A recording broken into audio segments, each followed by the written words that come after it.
parlé du temps de toute manière sur l'appropriation, donc je pense que c'est une question clé, hein, la notion de temps confrontée à la rapidité des outils, des usages, c'est un paradoxe perpétuel. Renaud Renaud Francou de la FIG. Moi j'avais une petite question sur... donc à vous entendre, on voit que vous avez mis en place tout un tas d'outils d'accompagnement, d'expression, du wiki, etc.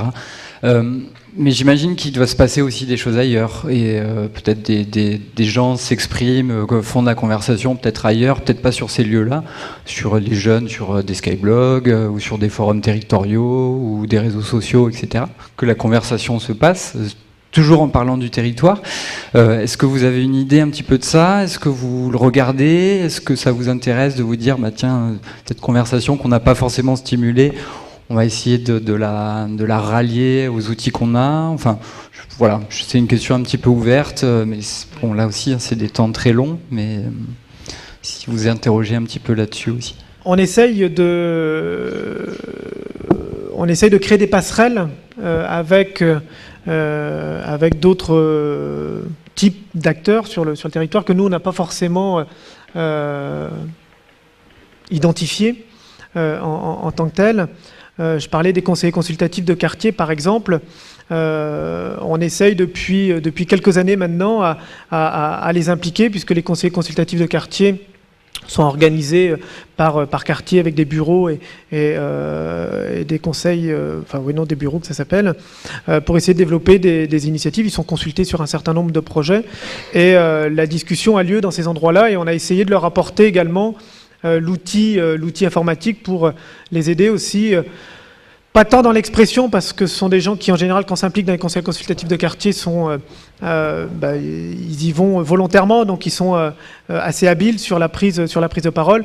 On leur a juste donné un outil supplémentaire pour valoriser le travail qu'ils faisaient. Donc c'était plus pour valoriser que de leur donner un endroit plus large pour s'exprimer.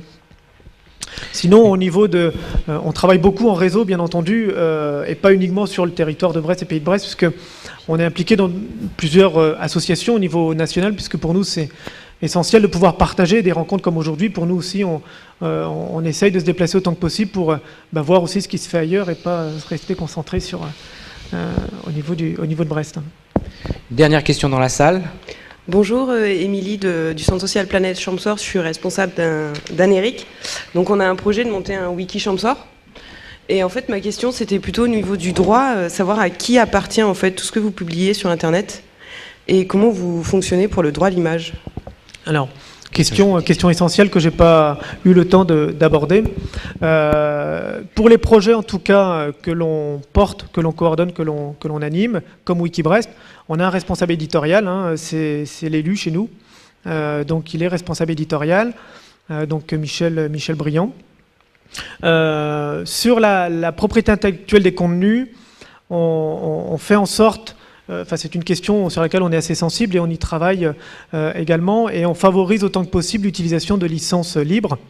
Nous, on utilise pas mal les Creative Commons pour, tout en protégeant l'auteur, favoriser la republication, la réutilisation des contenus qui sont proposés en ligne. Donc maintenant, quand un auteur fait une proposition de contribution sur Wikibrest, il a le choix entre différentes licences. Il peut prendre la licence classique droit d'auteur, copyright en américain, par contre, on va le sensibiliser et l'inviter à plutôt prendre une licence Creative Commons en lui expliquant que même avec une licence comme cela, on protège aussi son écrit, puisqu'il y a toute une série de déclinaisons sur ces licences-là. Donc en lui disant, c'est pas parce que vous mettez votre contenu en licence libre que qu'on fera ce qu'on voudra avec votre contenu et qu'il ne sera pas protégé. Par contre, on favorisera sa republication sur d'autres sites en prenant un certain nombre de précautions, en vous citant, par exemple, vous autorisez ou non qu'on modifie votre contenu, ça c'est vous qui le décidez. Pour le droit à l'image, là aussi on essaye de sensibiliser, donc quand il y a des animateurs qui proposent une activité avec les jeunes, on leur a proposé un type de formulaire à remplir, à faire signer, en tout cas pour les mineurs, à faire signer par les parents pour autoriser leur publication en ligne. Donc on est assez sensible sur ces questions-là.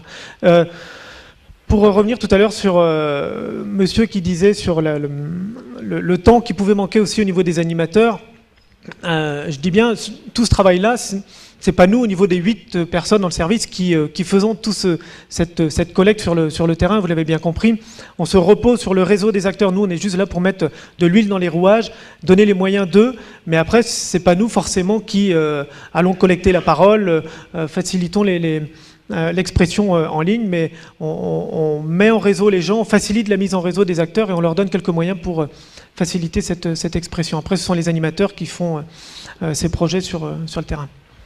Merci Frédéric pour ces réponses et pour cette présentation. Je pense qu'on y reviendra, j'espère, pendant le repas, ou s'il nous reste un petit peu de temps par miracle. Pour clôturer, moi j'avais juste 2 questions pour lesquelles nous ne sommes pas obligés de répondre maintenant, mais peut-être dans les ateliers. Vous avez parlé, Frédéric, de vrais journalistes. Donc moi je pense que c'est intéressant avec un point d'interrogation. Qu'est-ce que c'est qu'un journaliste aujourd'hui et qu'est-ce que c'est qu'un vrai journaliste? Ou est-ce qu'on peut parler de journaliste citoyen? Est-ce que ça en fait partie? Puis une autre question aussi qui est intéressante, c'est animateur de territoire. Donc on a bien compris la présentation, mais est-ce qu'aujourd'hui le territoire doit s'entendre aussi dématérialisé et pas simplement le territoire avec ses géographies traditionnelles? Donc c'est 2 questions qui peuvent alimenter vos réflexions dans les ateliers de cet après-midi.